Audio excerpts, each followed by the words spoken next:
Evet. Sayın Rektörüm, değerli hocalarım ve kıymetli öğrenciler, hepinizi saygıyla selamlıyorum. Ben Cengiz Ak'la Atatürk Üniversitesi Uluslararası Dil Sınavları Koordinatörlüğü olarak yine birlikteyiz. Bugün yine Sayın Rektörümüz Profesör Doktor Ömer Çomaklı önderliğinde başlatılan yeni nesil üniversite ve uluslararası çalışmaların merkezinde yer alan dil öğretimi ve öğrenimi konularına bir nebzede katkı sağlayabilmek amacıyla koordinatörlüğümüz bünyesinde organize edilen uluslararası dil sınavlarından birini daha tanıtmaya başlayacağız. Bugün iki tane değerli konuğumuzla birlikte hem sınav merkezi olduğumuz hem de eğitim merkezi olduğumuz PTE akademik sınavını konuşacağız. Sayın Fatih Özel ve Steve Farrell, hoş geldiniz diyorum. Merhaba Cengiz Hocam, hoş bulduk. Hi Steve. So, first of all, I would like to start with Fatih. Fatih Bey, kısaca kendinizi tanıtabilir misiniz? Tabii ki. Öncelikle tüm katılımcılarımıza selamlarımı, saygılarımı sunuyorum. Tüm değerli öğretmenlerimize, tüm değerli öğrencilerimize. İsmim Fatih, Fatih Özel, PTE Akademik, Pearson PTE Akademik İngilizce Dil Yeterlilik Sınavlarının Türkiye İş Geliştirme ve Operasyon sorumlusuyum. Hem sınavla alakalı kurduğumuz birimimizle adaylarımıza, öğrencilerimize destekler sağlıyoruz operasyonel süreçler anlamında.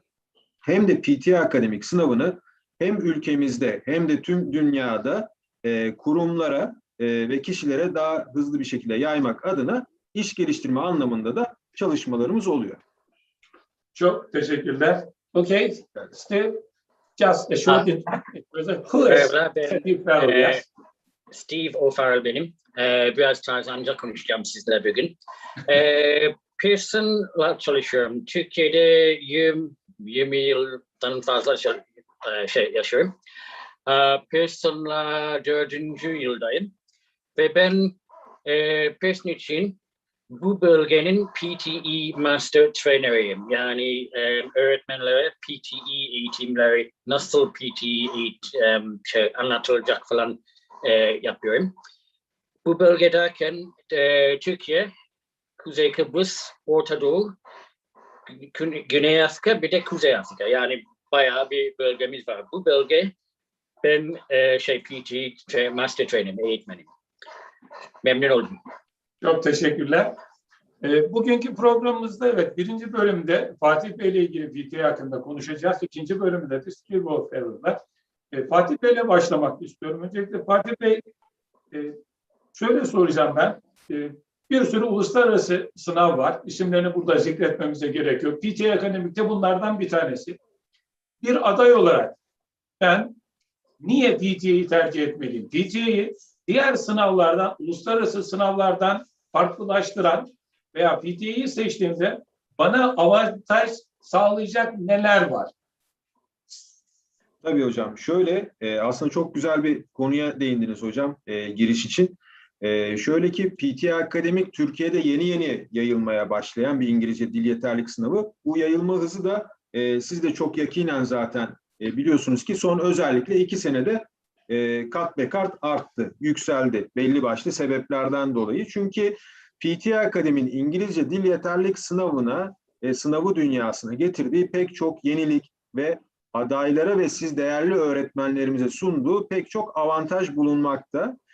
Sınavın sıklığı, sınav sonuçlarının açıklanmasındaki hız, sınavın hem ülkemizdeki üniversitelerimizde kabulü hem de ülkemizin dışında, yurt dışındaki üniversitelerde, hatta bazı ülkelerde vize ve göçmenlik başvurularında dahi kabulü, yani tabiri caizse sınava giren adayların bir taşla 2 kuş vurmasına imkan sağladığı gibi özelliklerden kaynaklı PTE Akademik oldukça avantaj sağlayabilmekte sınava giren adaylara. Ama bunu biraz dilerseniz detaylandıralım hocam. Benim naçizane hazırlamış olduğum kısa bir bilgilendirme sunumu vardı. Yaklaşık 15 dakika süren kısa bir sunum sonrasında size ve Steve'e bırakıyor olacağım sözü. Evet. Sınavın biraz daha içeriğiyle alakalı, detaylarıyla alakalı katılımcılarımız da merak içerisindedir. Ancak sınavın adaylara sunduğu avantajları da çok kısa paylaşıyor olalım. müsaadenizle ben ekranımı paylaşıyorum.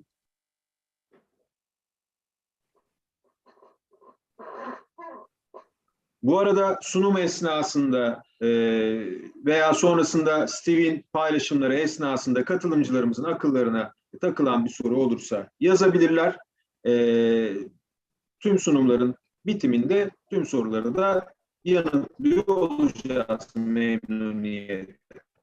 Diyerek PTE akademik sınavına bir tanıtım girişi yapıyor olalım. Şöyle ki en baştan alacak olursak, katılımcılarımızın arasında bilenler de olabilir ama bilmeyenler için en baştan alacak olursak PTE akademik sınavı nedir? PTE akademik sınavı 4 ana bölümden oluşan bir İngilizce dil yeterlilik sınavı. High stake klasmanında bir sınav. High stake klasmanda olmasından dolayı da hem ülkemizde hem yurt dışında eğitim başvuruları gibi başvurularda veya vize göçmenlik başvurularında kabul edilen bir sınav olması niteliğini taşıyor. Bilgisayar tabanlı bir sınav baştan sona bilgisayar üzerinde alınmakta. Sınav merkezinde adaylar speaking dahil tüm bölümleri slaytın hemen sağ tarafında bir örneğini görmekte olduğunuz kabinlerin içerisinde girip almaktalar. Zaman zaman sorulabiliyor haklı olarak speaking dahil mi bilgisayara karşı? Evet, az önce bahsettiğim gibi speaking dahil tüm bölümler bilgisayara karşı alınıyor. Tahmin edeceğiniz üzere kabinlerin içerisinde bir monitör ve klavye bulunuyor. Aynı zamanda bir mikrofonlu kulaklık veriyoruz sınava katılan adaylara. Monitörde gördükleri veya kulaklıktan dinledikleri soruları klavye aracılığıyla yazılı olarak veya mikrofon aracılığıyla sözlü olarak yanıtlamalarını rica ediyoruz. 3 saatlik tek oturumdan oluşuyor sınav ve 3 saat boyunca birazdan Steve'in de detaylarına değineceği 20 farklı tipte soru çıkıyor adayların karşısına. Bu soru tipleriyle alakalı tabiri caizse kullanıcı dostu, daha doğrusu aday dostu ifadesini kullanabiliriz. Çünkü sınavda adayların karşılaştığı soru tiplerinin içeriğinin tamamı genel kültür ve güncel içerikli konulardan oluşuyor. Bu sayede aday okuduğu veya dinlediği soruları çok daha kolay bir şekilde anlayabiliyor ve bu sayede de yanıtlarken daha yüksek puan alabileceği efektif bir şekilde yanıtlayabiliyor rahatlıkla. Ve tabii şu anda İngilizce dil yeterlilik sınavında çok önemli profesyonel sınavlar da mevcut. IELTS sınavları gibi, TOEFL sınavları gibi tabii ki kaliteleri tartışılmayan sınavlar. Aynı zamanda PTE Akademik'te yeni bir İngilizce dil yeterlilik sınavı olarak ülkemizde bulunmakta ve neden yeni bir sınav tercih etmeliyim? Neden yeni bir PTE Akademik sınavını alternatifler arasında bulundurmalıyım gibi bir soru işareti gelebiliyor ilk başta dinlediğiniz zaman sınava dair açıklamaları. Şöyle ki bunun belli başlı sebepleri, gerekçeleri var. Naçizane onları da paylaşmak gerekirse öncelikle PTE Akademi'nin de aynı diğer sınavlarda olduğu gibi uluslararası bir tanınırlığı var. Özellikle İngilizcenin ana dil olarak konuşulduğu ülkelerde, İngiltere, Amerika, Kanada, Avustralya, İrlanda gibi ülkelerde üniversiteler tarafından kabul edilmekte. Ama tabii bunun detayları da var. Almanya, İtalya, İskandinavya gibi ülkelerde de yine kabul durumu söz konusu. Onun detaylarına birazdan değiniyor olacağım. Aynı zamanda PTE Akademik, bu çoğumuzu ilgilendirebilecek bir niteliği sınavın, ÖSYM ve YÖK tarafından resmi bir tanınırlığa sahip. Yani bu sayede YDS denkliği bulunuyor ve YDS denkliği sayesinde de bildiğiniz üzere ülkemizdeki tüm üniversiteler tarafından yüksek lisans, doktora, akademisyenlik başvuruları gibi başvurularda kabul edilmekte. Bunlara ek olarak aynı zamanda özellikle Dışişleri Bakanlığı açtığı memur pozisyonlarında, memur alımı pozisyonlarında bir İngilizce dil yeterlilik sertifikası isteyebiliyor. Ve YDS denkliği olan bir sınav olduğundan dolayı PTE Akademik'te yine memur alımı başvurularında da kabul edilen bir sınav ülkemizde.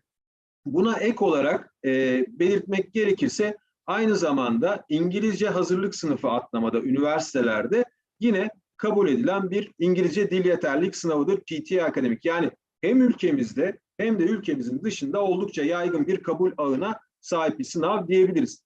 PTE Akademik yapay zeka sistemi tarafından skorlaması yapılan şu anda dünyadaki ilk hali hazırda da tek dil yeterlilik sınavı. Yapay zeka sistemi sayesinde de hangi ülkede, hangi şehirde ve hangi sınav merkezinde sınava girerseniz girin, her zaman aynı sistem tarafından skorlandığınız için daha adil ve objektif bir şekilde sınav sonuç belgenizi almaktasınız. Ek bir sürprizle karşılaşmazsınız diyebilirim sınavla alakalı.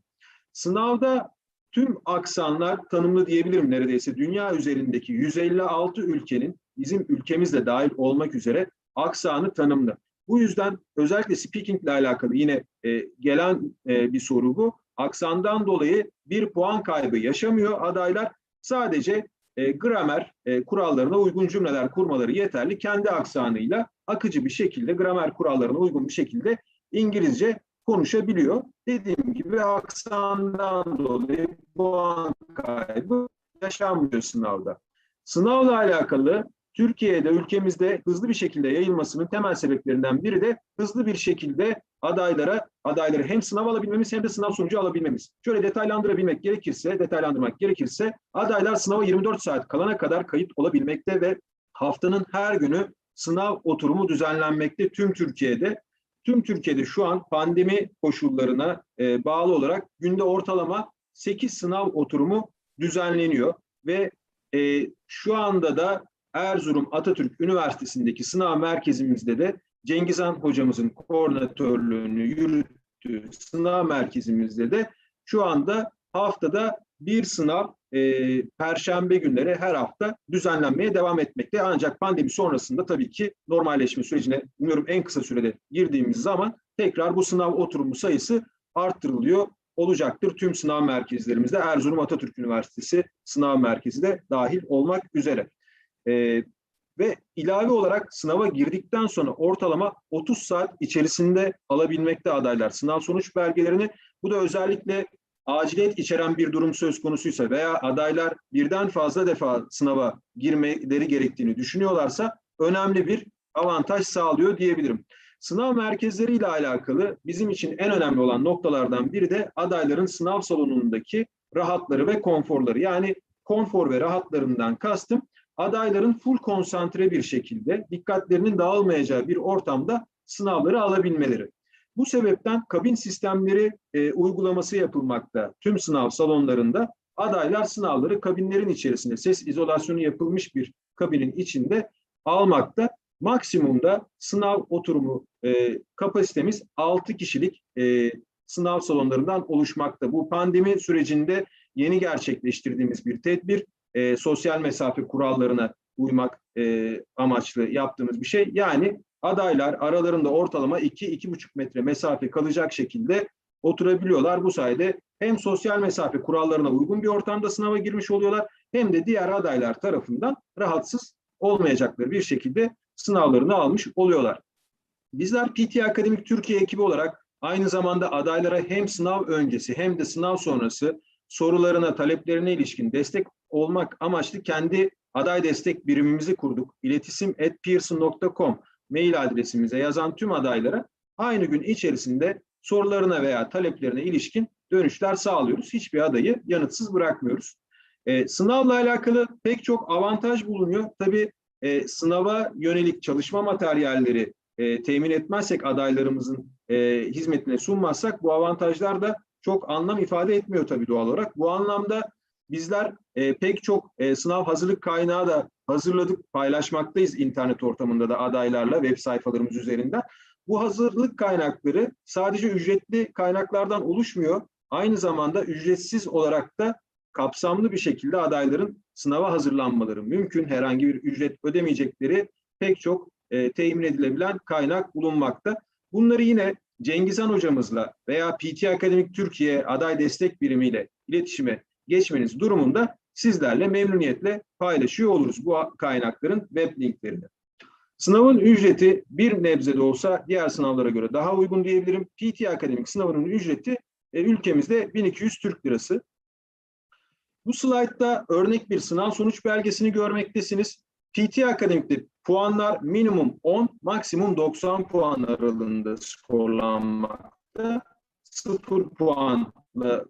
0 puan bulunmuyor. Bütün adaylar 10 puanla başlıyor sınava ve alınan her bir puanın TOEFL ve IELTS puan denklikleri de bulunmakta.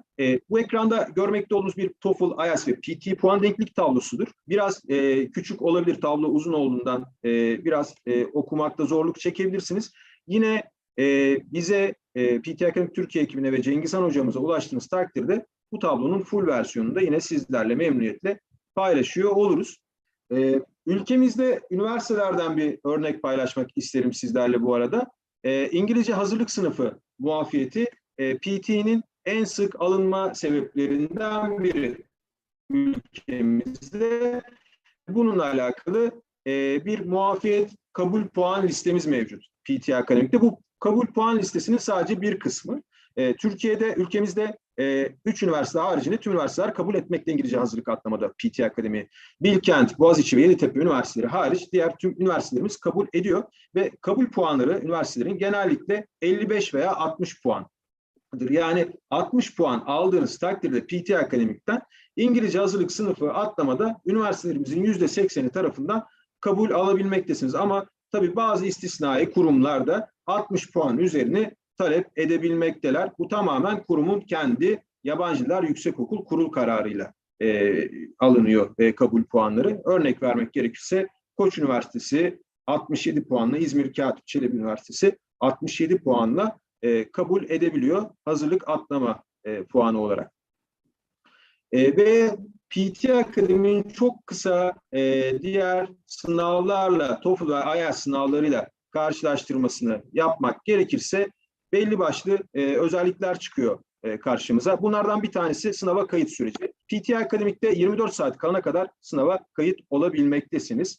Bu özellikle aciliyet içeren durumlarda ciddi bir avantaj sağlayabiliyor adaylara. TOEFL'da genellikle sınava bir hafta kalana kadar kayıt olabiliyorsunuz. IELTS'in de bildiğiniz üzere 2 versiyonu var. Kağıt üzerinde gerçekleştirilen paper based dediğimiz IELTS, bir de bilgisayar üzerinde yapılan computer delivered versiyonlu IELTS. Paper based IELTS'te sınava 3 gün kalana kadar kayıt olabilmektesiniz. Computer delivered versiyonu IELTS'te de sınava 48 saat kalana kadar kayıt olabilmektesiniz. PTE Akademi'nin ücreti 1200 TL'dir az önce belirttiğim gibi. Bir de PTE'nin İngiltere vize başvurularında kabul edilen bir versiyonu mevcut. PT UKVI dediğimiz 1280 TL ücreti bulunmakta. TOEFL'ın ücreti $185. Bugünün kur endeksiyle zannedersem 1500 TL civarlarına tekabül etmekte. IELTS'in ücreti ise standart IELTS Akademi'nin 1400 TL. IELTS UKVI'nin ise yani yine İngiltere'de vize başvurularında kabul edilen IELTS versiyonun ise 1600 TL. Sınav tarihi az önce de yine bahsettiğim gibi haftanın her günü bulunmakta. PTE Akademik'te her gün sınava girebilme şansına sahip oluyor adaylar. TOEFL'da ise genellikle haftada bir sınav oturumu düzenlenmekte bulunduğu şehirde. IELTS Paper Based'e bakacak olursak haftada 4 veya 5 sınav oturumu düzenliyorken Computer Delivered versiyonu IELTS'te günde 2 veya 3 sınav oturumu düzenlenmekte. Bu gibi sınavların geçerli 2 senedir tüm sınavlarda bu süre genellikle aynıdır diyebilirim. Sınav sonuç belgesi PTE Akademi'nin öne çıkan bir diğer avantajı ortalama 30 saat içerisinde sınav sonuç belgesini vermekteyiz adaylara. Bu da dediğim gibi yine aciliyet içeren durumlarda önemli bir avantaj sağlamakta. TOEFL'da ortalama 6 ila 10 günlük bir periyot içerisinde adaylar sınav sonucunu almaktalar. IELTS'te kağıt üzerinde yapılan versiyonu 14 gün sonra sınav sonucunu alıyorken Computer Delivered versiyonu IELTS'te de ortalama 5 gün sonra sınav sonucunu almakta adaylar. YDS denkliği yani ülkemizde ÖSYM ve YÖK tarafından resmi olarak onayı bulunmakta PTE Akademi'nin aynı şekilde TOEFL sınavında YDS denkliği bulunmakta. Bu sayede ülkemizde bahsetmiş olduğum başvurularda yani yüksek lisans, doktora, akademisyenlik başvurularında kabul edilen sınavlar. IELTS'in YDS denkliği bulunmuyor. Ancak kabul eden belli başlı kurumlarda yine ülkemizde IELTS sınavını mevcut. Sınav sonuç raporu paylaşımı, onunla alakalı şöyle söyleyebilirim. Özellikle kabul durumu, başvurduğu kurumdan kabul alma durumu kesin olmayan adaylar için veya biraz daha kararsız olup fazlaca yere başvuru yapmak isteyen adaylar için önemli bir avantaj. Şöyle ki PTE Akademik sınavını dünyada 3500'ün üzerinde üniversite kabul etmekte ve tüm bu üniversitelerle sınav sonuç belgenizi ek bir ücret ödemeden sınav sonucu paylaşım platformu üzerinden paylaşabilmektesiniz. Ek bir mali yükü bulunmuyor bunun. TOEFL ve IELTS'te ise en fazla 5 tane üniversiteyle sınav sonuç belgenizi ücretsiz paylaşabilirsiniz. Sonraki her bir paylaşımda TOEFL'da 17 dolar, IELTS'te 20 dolar ödemeniz gerekmekte. Birazdan Steve detaylarına değinecek ama sınavın çok kısa yapısına bakacak olursak, sınav Introduction bölümüyle başlar. Introduction bölümü herhangi bir puanlamaya tabi değildir. Buradaki tek amaç adayın sesini yapay zekaya tanıtmak. Sonrasında sınavın asıl bölümlerine geçeriz. Speaking ve Writing ile başlar sınav. Yaklaşık 1,5 saat süren bir bölümdür. Sonrasında Reading gelir. Reading de yarım saat ila 40 dakika arası sürmekte. Reading'i tamamladığında aday isterse 10 dakika mola hakkından faydalanabilir. Yani 10 dakika molaya çıkabilir. Veya istemezse de Reading'i bitirir bitirmez hemen peşinden Listening bölümüne, yani sınavın en kolay diye nitelendirebildiğimiz bölümüne geçiş yapar ve 45 dakika ila 1 saat aralığında da Listening bölümü sürmekte. Sınavın kabul durumuna biraz daha detaylı bakacak olursak, şöyle ki ülkemizde zaten bahsettim, ÖSYM ve YÖK kabulü sayesinde tüm üniversiteler kabul etmekte. Sadece üniversite hazırlık atlamada 3 kurum şu anda kabul etmiyor. Bilkent, Boğaziçi, Yeditepe. Bu 3 üniversitemizin haricinde diğer tüm üniversitelerimiz kabul etmekte. İngiltere'de geçtiğimiz sene gelen bir kabul tüm vize başvurularında, yani sadece eğitim değil, aynı zamanda çalışma, oturum, hatta göçmenlik vizesi başvurularında dahi PTE sınavı resmi olarak kabul edilmekte İngiltere'de ve tüm üniversiteler tarafından tabii yine kabul edilmekte. İrlanda'da istisnasız tüm üniversiteler kabul etmekte Steve. Evet. Ve Kanada'nın en iyi üniversiteleri dahil, British Columbia, Concordia, McGill, York Üniversitesi dahil %91 oranında bir kabul durumu var. Amerika'ya bakacak olursak, Amerika'da dünyanın da en iyi üniversiteleri arasında nitelendirebileceğimiz Harvard, Stanford üniversiteleri dahil 2000'in üzerinde eğitim kurumu kabul etmekte. Avustralya'da durum aynı İngiltere'de olduğu gibi, Avustralya ve Yeni Zelanda ülkelerinde tüm vize göçmenlik başvurularında ve tüm üniversite başvurularında kabul edilen İngilizce dil yeterlilik sınavıdır PTE. Sınav merkezlerimiz Türkiye'de 12 tane bulunmakta. Hali hazırda bildiğiniz üzere Cengizhan hocamızın koordinatörlüğünü yürüttü. Erzurum Atatürk Üniversitesi ile birlikte zaten ortak bir sunum gerçekleştirmekteyiz. Aynı zamanda Atatürk Üniversitesi'nde şu anda ATASEM'deydi zannedersem hocam, şu anda öyle değil mi? Atay olarak değiştik. Atay ile kendi başına bağımsız bir kurumuz şu anda. Evet. Atay ile de PTE Akademik Sınav Merkezimiz bulunmakta. Bunların dışında İstanbul'da 5 sınav merkezimiz bulunuyor. Ankara'da 2 sınav merkezimiz bulunmakta. Denizli'de Pamukkale, Adana'da Alparslan Türkeş Bilim Teknoloji Üniversitesi, Erzurum'da bahsettiğimiz gibi ve şu an zaten bu organizasyonu gerçekleştirdiğimiz üzere Atatürk Üniversitesi'nde sınav merkezimiz bulunmakta. İzmir'de 9 Eylül, Kuzey Kıbrıs'ta son açılan sınav merkezimiz bundan 5 ay önce Lefkoşa'da Orta Doğu Teknik Üniversitesi'nin binasında açılışını gerçekleştirdik. Sınav merkezimiz bulunmakta ve kısmetse bu yazda Antalya'da Akdeniz Üniversitesi'nde yeni sınav merkezimizi açıyor olacağız. Diyerek son bölümde sınav hazırlık materyallerinden kısa bahsediyor olayım. Şöyle ki bahsettiğim gibi çok fazla ücretsiz olarak sınava hazırlanabileceğiniz kaynaklar var. Bunlardan bir tanesi, hatta en çok adaylara önerdiğimiz online sınav hazırlık kursu. Ücretsiz bir kurstur. Kayıtlıdır dersler. Yani canlı dersler almıyorsunuz. Kayıtlı olarak alıyorsunuz. Bir user account, kullanıcı hesabı oluşturduktan sonra bu dersleri alma hakkınız var. Sınava yönelik ipuçları, stratejiler, örnek sorular ve bu soruların çözümleri üzerinden ilerleyen bir konsepte sahiptir. Ve aynı zamanda tahmin ettiğiniz üzere YouTube kanallarımız mevcut. E2 PTE Akademik ve Pearson Türkiye YouTube kanallarında sınava dair tüm sınav stratejileri, teknikleri ve taktikleri anlatılmakta. Bizlerle iletişime geçtiğiniz takdirde veya Cengizhan hocamızla memnuniyetle sizlerle bu hazırlık kaynaklarını paylaşıyor oluruz.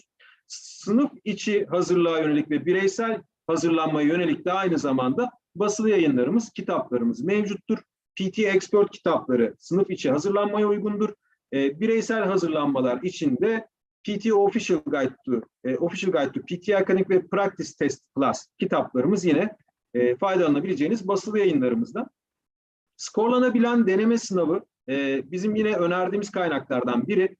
Çünkü gerçek sınavla birebir aynı formattadır deneme sınavımız ve en önemli özelliği de siz sınavı bitirdikten sonra 2 saat içerisinde vermiş olduğunuz yanıtlar puanlanır ve puanlama sonucunda orijinaline benzer formatta bir sınav sonuç raporu sunulur. Puanlama yapılmasından kaynaklı bunun $36 gibi bir ücreti vardır. Ancak bunun bir ücretsiz versiyonu da mevcut tabii ki. Offline deneme sınavı ücretsiz olarak kendi bilgisayarınıza indirebiliyorsunuz. Offline deneme sınavı da baştan sona tamamıyla gerçek sınavla birebir aynıdır. Offline olduğu için tahmin edeceğiniz üzere bir puanlama yapamıyor maalesef ama en azından cevap anahtarıyla birlikte indirebildiğiniz için vermiş olduğunuz yanıtları cevap anahtarındaki yanıtlarla karşılaştırabilmektesiniz. Ve bir ücretsiz uygulamamız da telefon uygulamamız, aplikasyonumuz PTE Academic Official Practice uygulamamızın ismi. iOS ve Android tabanlı telefonlara ücretsiz olarak indirebiliyorsunuz ve adından da anlaşılacağı üzere ücretsiz olarak egzersizler yapabiliyorsunuz. Kendi çalışma programınızı oluşturabiliyorsunuz bu aplikasyon üzerinde. PTE Academic Türkiye ekibi olarak biz sosyal medyayı oldukça yaygın kullanıyoruz. Katıldığımız etkinlikleri veya organize ettiğimiz çekilişleri, kampanyaları Instagram hesabımız üzerinden duyurmaktayız. PTE Academic Türkiye. Bizi takip ettiğiniz takdirde PTE'ye yönelik son gelişmeleri, en güncel haberleri edinmiş olabilirsiniz. Hem de aklınıza takılan yine bir soru olursa mesajlar yoluyla, DM yoluyla bize iletebilirsiniz. PTE Academic Türkiye resmi Instagram hesabımız. Diyerek ben Cengizhan Hocam müsaadenizle sunumumu sonlandırıyor olayım. Çok teşekkürler Fatih Hocam. Çok teşekkür ediyorum verdiğiniz bilgiler açısından. Ben Şimdi teşekkür tabii ederim. işin ikinci detaylı bölümüne geçeceğiz. We are going to deal with the structure and the type of questions in the PTE. But before this, if we just, Fatih Bey mentioned about the exam centers. Just I would like to show a short video about how the exam centers are structured. So after that, we will give the time to Steve to talk about the structure. Öncelikle dediğim gibi sorulara geçmeden bu sorularla nasıl bir ortamda karşılaşacağız biz? Yani bilgisayar ortamında nasıl bir ortam? Onu göstermek amacıyla müsaadenizle bir dakikalık ben bir salon paylaşımıyla beraber, bilmiyorum paylaşım geldi mi? Evet, evet hocam.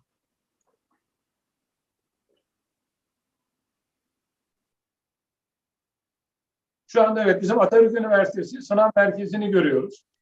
Ve bu adaylarımız PTE sınavına girmeyi bekleyen adaylarımız. Ki Fatih Bey dedi soruların rahat bir ortamda çevrilmesi gerekiyor. Ve biz de merkezimiz olarak rahat bir ortam sunmaya, güvenlik aşamasını görüyoruz burada. Avuç içi okuma,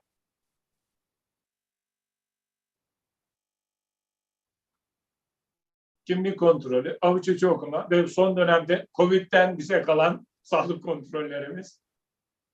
Son bilgilendirmelerimizi yapıyoruz adaylarımıza.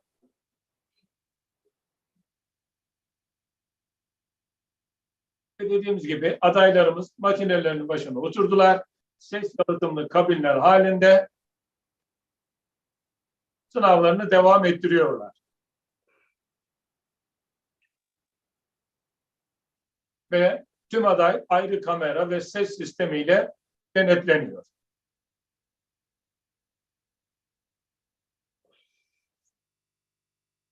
Evet. Şimdi işte şunu sormak istiyorum. Böyle bir ortamda beni nasıl sorular bekliyor? Bana mı? Ya. Teşekkürler Cengizhan Hocam. Şimdi ekranımı paylaşacağım. Bir basıyorum. Tamam. Okay. Şimdi PTE akademik sınavında ben soru tipleri anlatacağım şimdi göstererek. Hemen başlayalım. Bunu daha önce gördük Fatih'le beraber. O tabii ki daha iyi ifade etti ama ben deneyeceğim. 3 ana bölüm var. Speaking and writing, reading, listening vardır. Daha önce fark ettiyseniz introduction var. Bu çok kısa bir tanıtım. Bu unscored, yani score verilmeyecek bunu. Bu sadece kurulma için To test the klavye, equipment sosu. evet, mikrofon, sonra 20 tane soru tipi var. Ama bu 20 tane soru olacak diye ifade etmiyor. Toplam 80 tane soru oluyor. Ama yine de bu her soru tipinin 4 tanesi olduğu ifade etmiyor. Bu tam bir randomization var. Bazılar 1 ve 2 soru olacak, bazılarda 3 veya 4 soru olacak. Bu komple random oluyor. Ama aynı sıralama oluyor ve toplam 20 tane soru tipi olacak. Şimdi biraz daha detaylı inceleyeceğiz. Birinci bölümde Speaking and Writing 8 tane. Şu introduction hariç 8 tane soru tipi var. Bakalım. Birincisi read aloud. Şimdi bunun içinde sağ üst köşede kalan zaman yazıyor. Ortada ne zaman başlayacağız yazıyor. Yani burada 40 saniyen var. Biraz okumak için, hazırlamak için. Ondan sonra sesi geliyor ve 3 saniye içinde başlaman gerekiyor. Bu demek ki 3 saniye, bu 40 saniye doldurduktan sonra 3 saniyen var. Bu 3 saniye içinde başlamazsan mikrofon kesiyor, sonraki soruna geçiyor. Demek ki bu 3 saniye önemli. Öğrenci bu 3 saniye içinde cevap veremiyorsa o demek ki veremeyecek. Onun için bu çok dikkatli etmemiz lazım. Şimdi reader'lar bölümünde bu bir paragraflı bir şey. Genelde 140-190 kelime arasında oluyor. Nasıl? Clear. Biraz yardım olursunuz. Steve, if you prefer, you can just do it in English, and if our participants would also ask something, I can help you. Yes, just continue in English would be better. You will be full relaxed. Okay. It's a little bit easier for me. Okay, thank you very much. So yeah, you can see my Turkish is okay, but not fantastic. So in this section, the idea is to read it clearly and understandably and fluently. The algorithm is listening for a number of things: fluency, pronunciation, and accuracy. So it's a test of both reading, but also of pronunciation, of fluency, and of grammatical enunciation ability and intonation. So read aloud.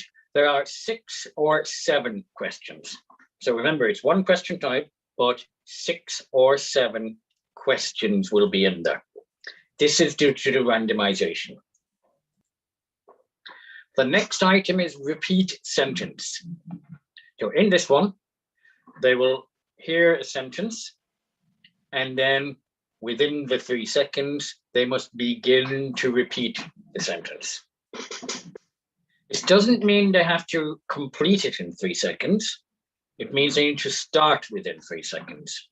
So for example, if it's a 15-second sentence, that's no problem, as long as they start within 3 seconds. So the idea behind this is it's not as simple as it seems.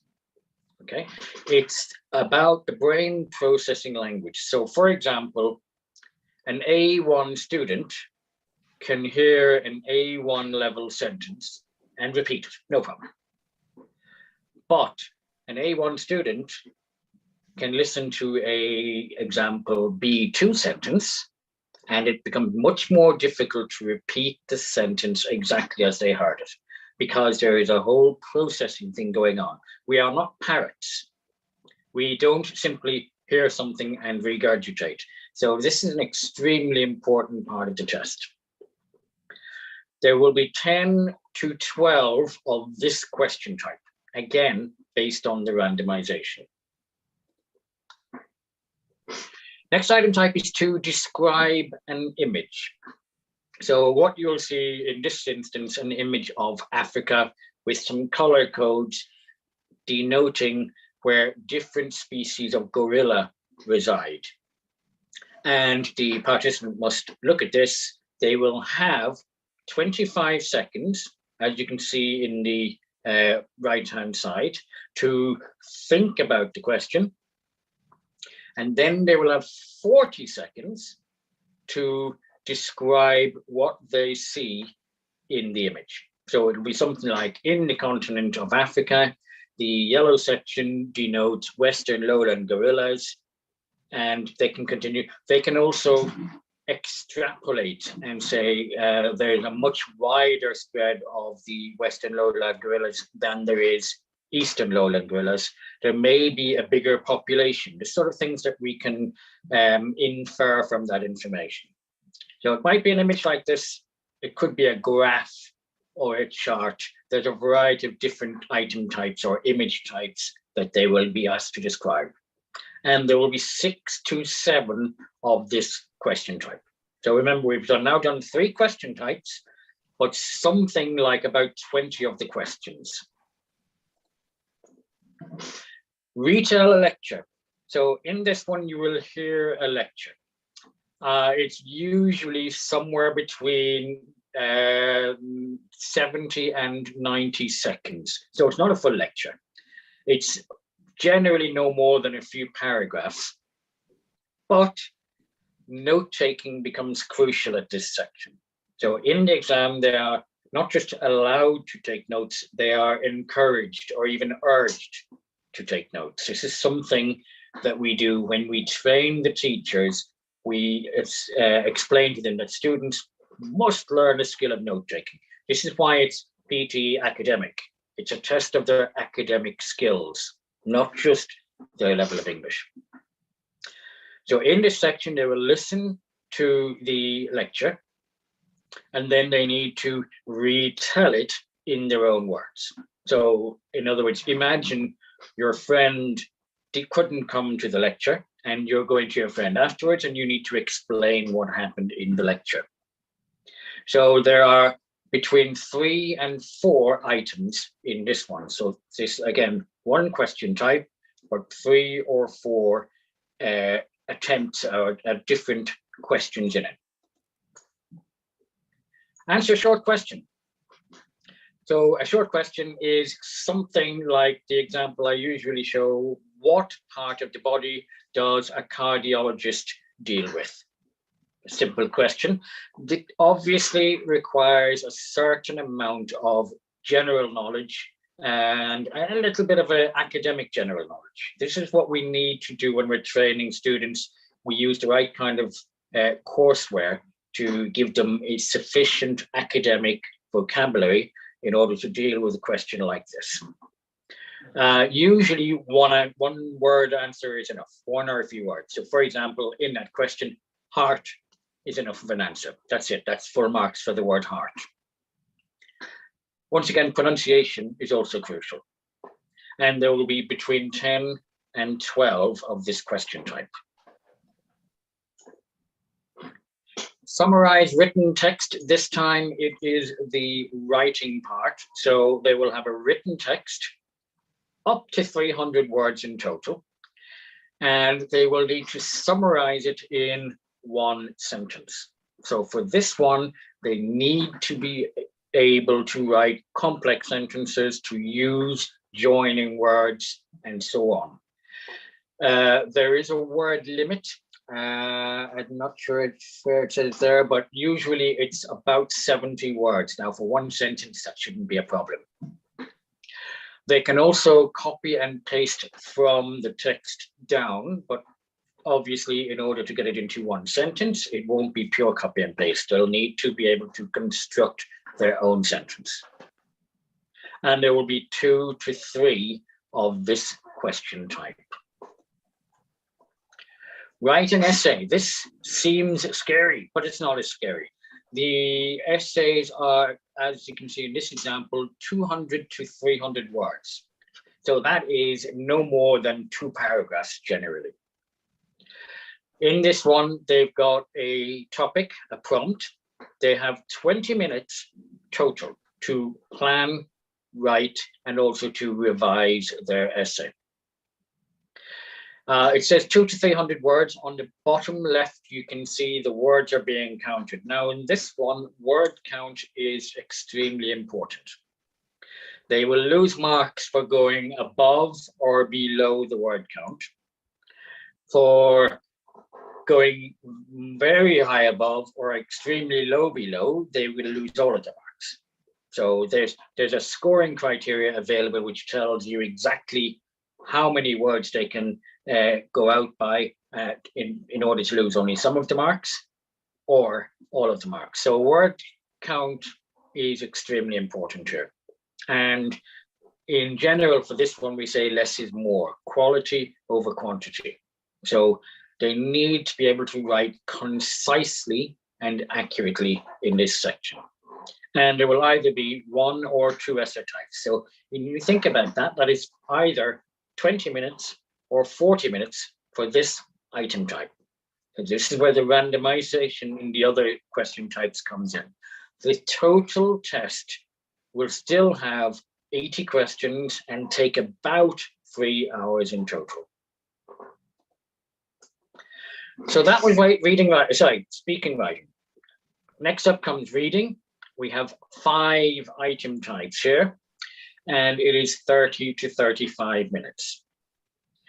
Now, in the previous section, everything is pretty much timed by the system. You have time limits on each question. You may finish earlier and submit and move on. You don't end up going beyond time. It moves you on.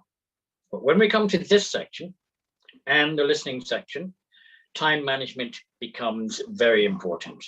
They will have to manage their time through the item types. So this is something they need to pay a lot of attention on.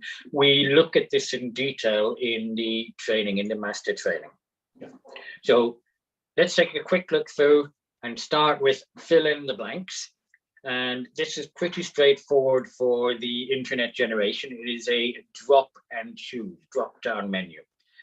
There'll be between 3 and 5 blanks that they need to choose, and 4 words to choose from in each blank. So as I said, this is a pretty straightforward exercise type. They need to be good at skimming text and scanning for a general idea in order to predict what kind of words might come up. As you can see, there isn't a time limit on this one, but this is where they need to start managing their own time. They can see the remaining time on the top right.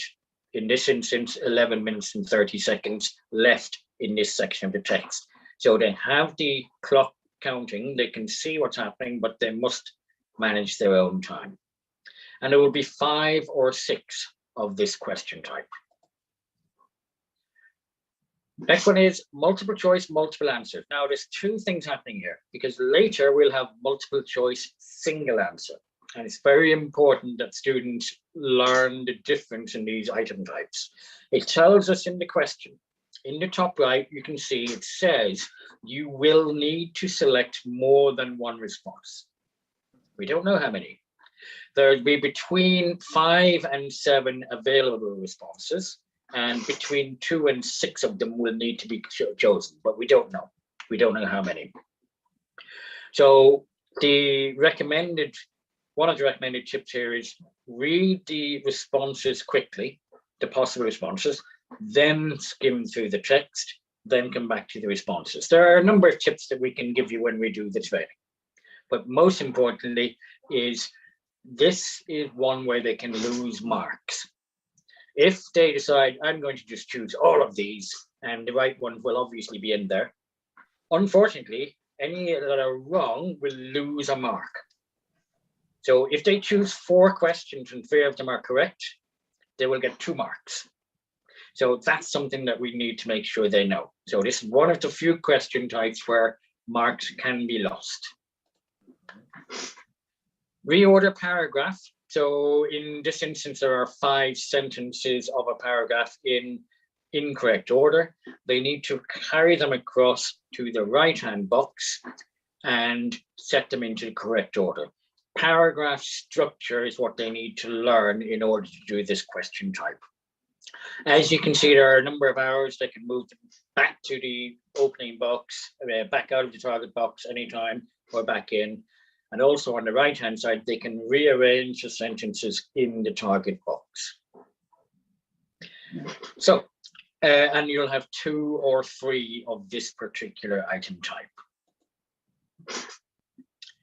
Next up, reading fill in the blanks. Again, for the internet age, this is a drag and drop. So there'll be between 4 and 6 blanks, and then between 7 and 9, I think it is, possible answers. There are always 3 extra answers, so that once again, the wrong one going in loses marks. So be careful with that. They should only put in the ones they're sure of. Remember, top right corner, we can see time remaining 21 minutes. They can follow the clock, but they must manage their own time. And there will be between 4 and 5 of this question.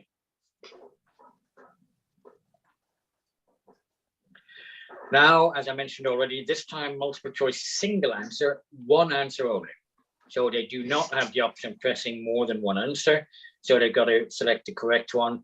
They're very used to this, particularly Turkish students. They know exactly what to do with this type of question. They've encountered it at most levels already.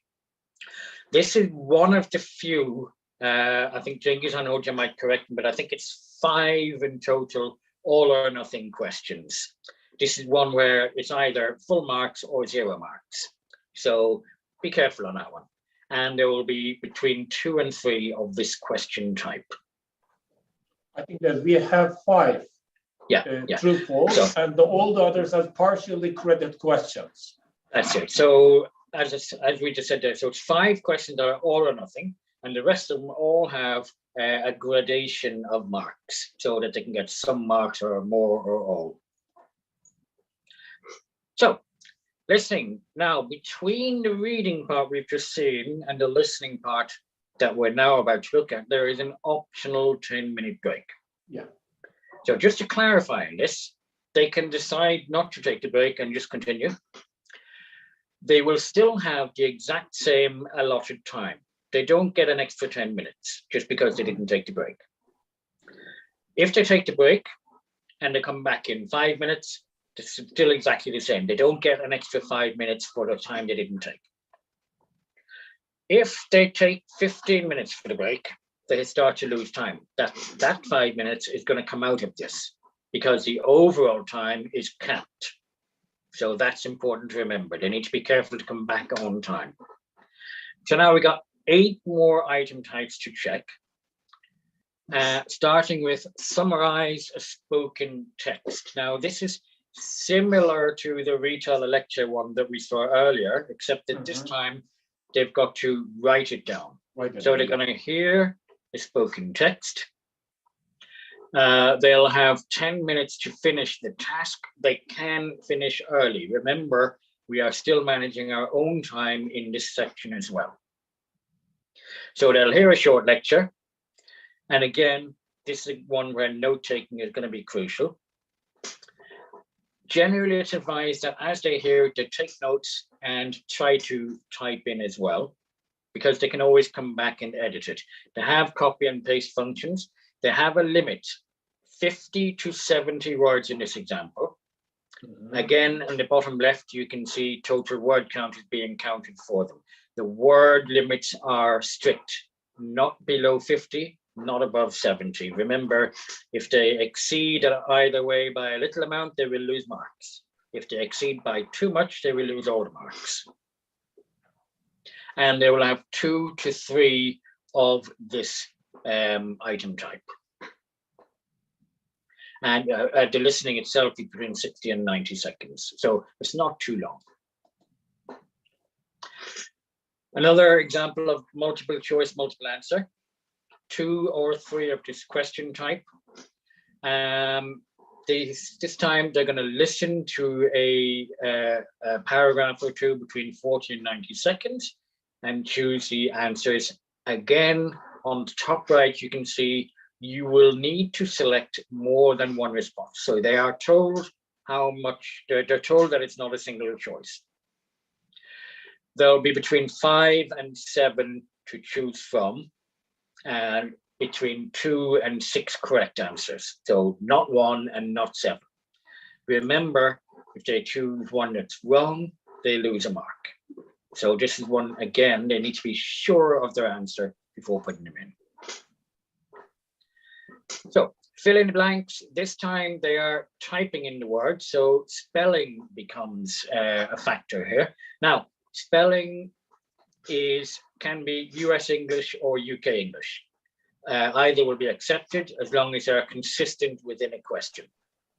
It's unlikely that you're going to have more than one of a variation within a question anyway. So this time they're going to hear the recording, they will hear this paragraph, and then they will type in the words that are bleeped out. Again, they're going to type them in and spell them correctly. They need to be accurate with the spelling. They're going to be, it's 5 in this example. I think it's between 6 in this example. It's between 5 and 7 generally possible blanks, and they'll have 2 or 3 of this question type. Next one, highlight the correct summary. So when we say highlight, we mean choose.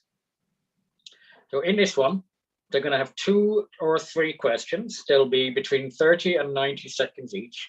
They will listen to the recording and then choose which of the summaries best matches that recording. So this is another of the dirty 5, the all or nothings. There is either they'll either get it correct or wrong. There's no in between on this one. So you can see that it's teased them off by saying beginning in 10 seconds. So they can, in that 10 seconds, they can read the available answers, scan very quickly, obviously. And then they're going to listen to the 30 to 90 second piece and choose the correct one. There'll be between, I think it's 4 and 6 potential answers in this one to choose from. Just to remind you once again, on the top right, they can see how much time they have left in this section, 17 minutes, 59 seconds. And they can see that they're on question 5 out of 15 questions in this section. So remember, 20 question types, but 80 questions in total. Multi-single, again, one of the 35. So once again, for the internet age, they know what to do with this one. Turkish kids know how to do multiple choice single answer. They will listen, select the correct response. You can see it's teeing them up beginning in 5 seconds, and then so they can scan those answers quickly, listen to the piece, and choose the correct one. Remember, it's an all or nothing. It's either correct or wrong. And there are 2 to 3 questions in this one here. So select a missing word. So this time, they'll hear a recording. It's between 20 and 70 seconds long. They get the topic. So if you can see the question there, it says you will hear a recording about medicine in this one. So once again, the topics are quite academic, but the knowledge is general knowledge. There won't need to be a doctor to answer this, but they do need general knowledge about medical stuff. The end of the listening part is bleeped out. So it might be 1 word, it might be, you can see in the examples here, they're mostly 3 words. So the end is bleeped out, and they need to think which of these answers should fit in at the end of that recording. So once again, an all or nothing, there's 1 correct answer. There's 2 to 3 of this question type. And this is one of the ones that you don't waste time on. Basically, when they get to the end, choose their answer, move on, because they won't get a second chance to listen. None of the listening parts are repeated. So that's another thing to remember. They need to be used to listening very carefully for a one-off listening part all throughout the test.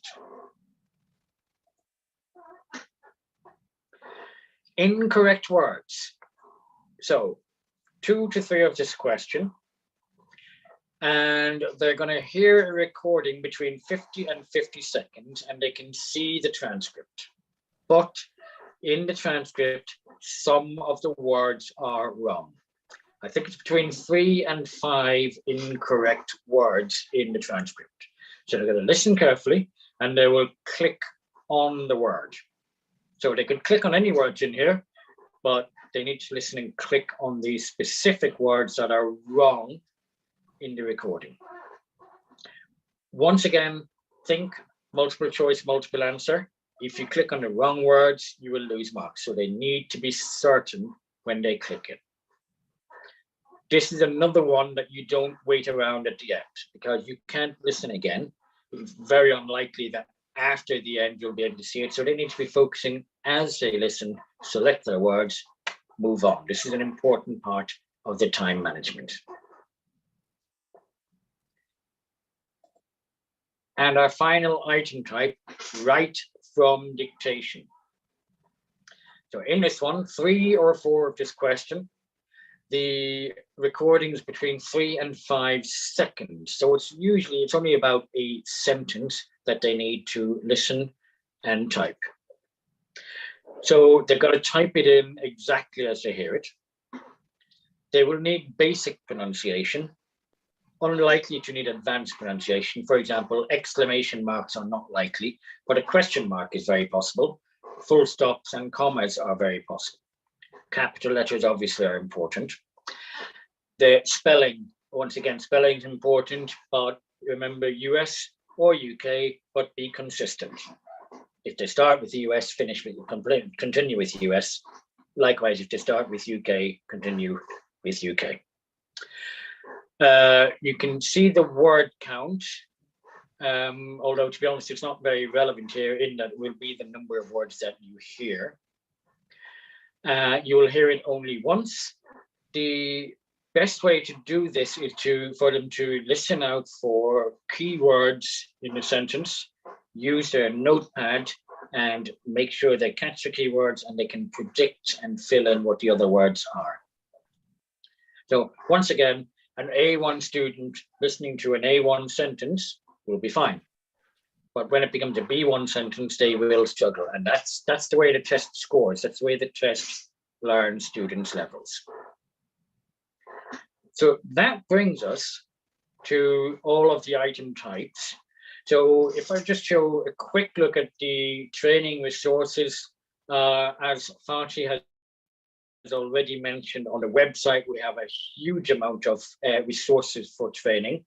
But the last one there is the one I want to draw your attention to. It's the actual live, either face-to-face or these days online training. It's an intensive training. It's not easy. Cengiz and Hoca will tell you. But you get it comes out with an official Pearson digital certification. And I think it's quite helpful. So that's all from me. We're here to continue with questions. I'll pass the field back to Cengiz and Hoca. Okay. Thank you, Steve, for your I'm going to stop information. Share. Yeah. Just I'd like to ask a question, or just if possible, would you give a bit more detail about it?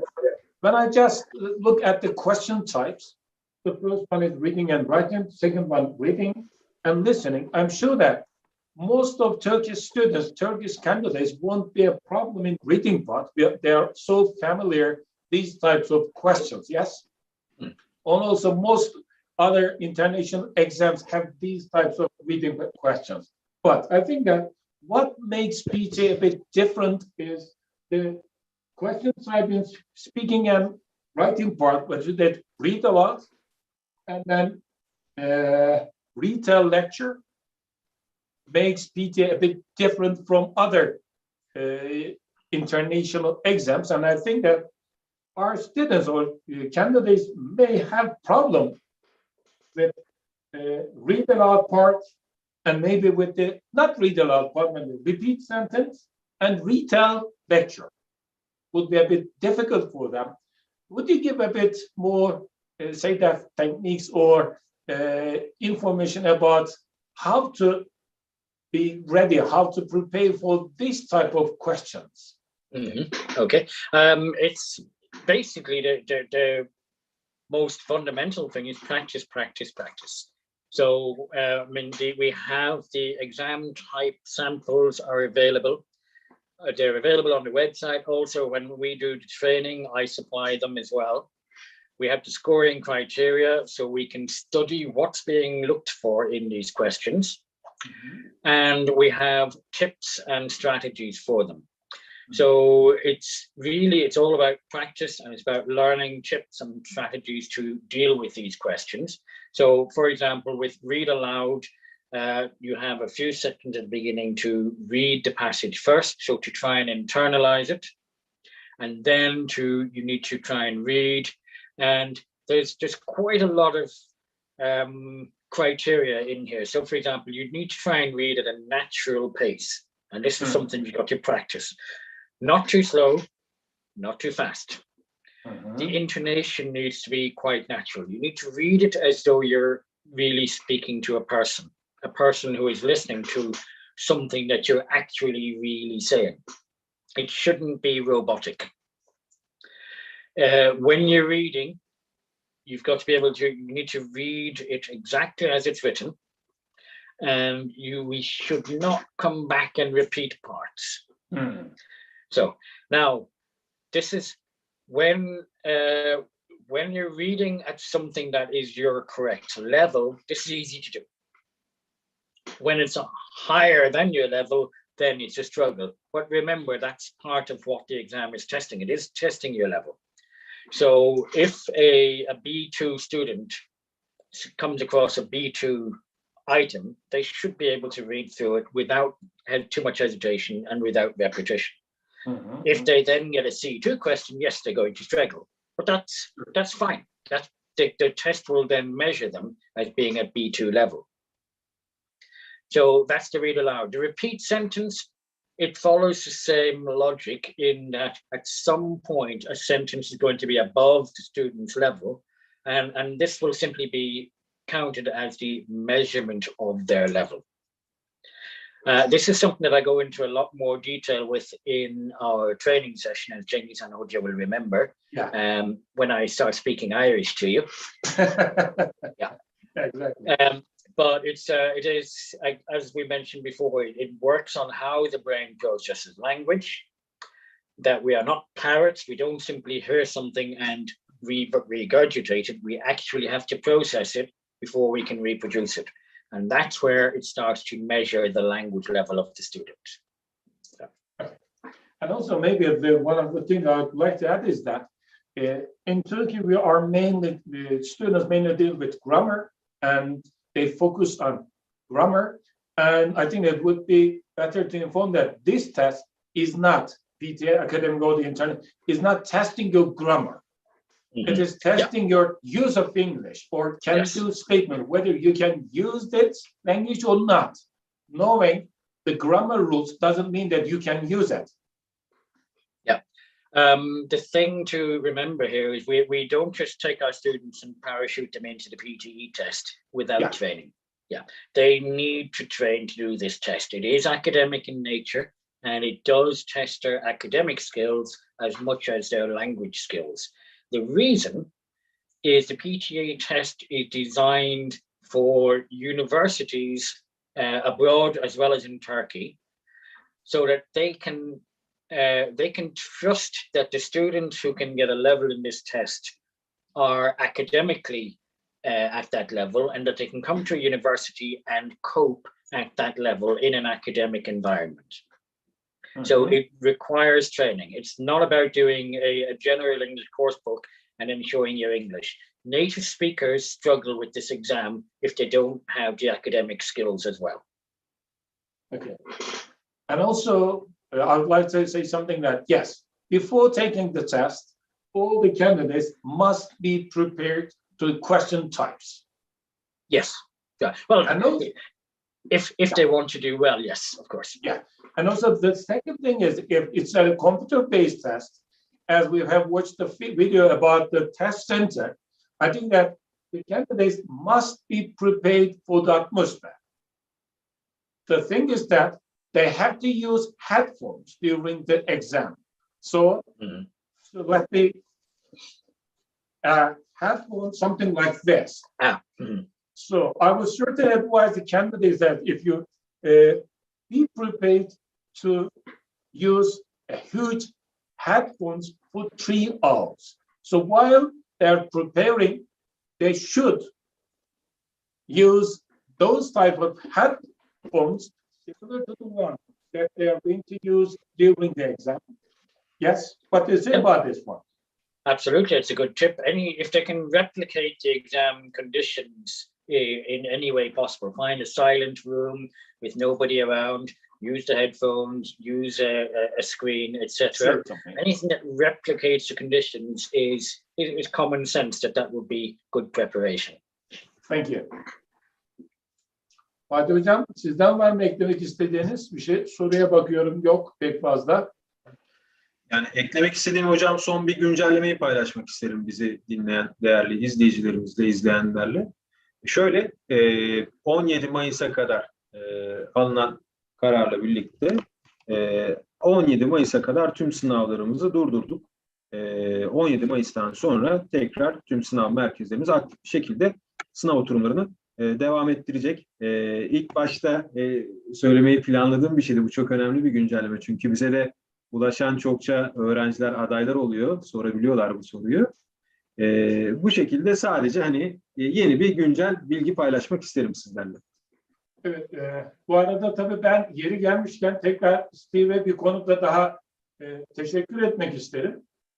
Nedir o da? Biz sınav merkeziydik. Fakat Steve'in önderliğinde diyeyim ben, trainingleri tamamladıktan sonra Atatürk Üniversitesi olarak artık sadece sınav merkezi değil, biz aynı zamanda da PTE hazırlık merkeziyiz. Bu konuda da bize desteğinden dolayı hem size hem de Steve'e ayrıca teşekkür etmek isterim. Biz teşekkür ederiz hocam her zaman olan ilginizden dolayı, desteklerinizden dolayı. Belirttiğiniz gibi Atatürk Üniversitesi sizin önderliğinizde artık resmi PTE Akademik Sınav Hazırlık Merkezi oldu. Sertifikalı eğitmenler var, siz değerli hocalarımız gibi. Bu sayede de PTE Akademi'ye çok daha kapsamlı, çok daha detaylı bir şekilde hazırlanabiliyor adaylar, öğrenciler. Atatürk Üniversitesi'nden PTE Akademik kursuna kayıt olmaları durumunda. Evet. Steve, last comment, do you have anything to add? Well, all I can say is best of luck to everybody out there. I hope you'd like to try it out. And anyone who would need training, get in touch with Fatih and we can hopefully sort something out for you all. So, thank you very much. Thank you.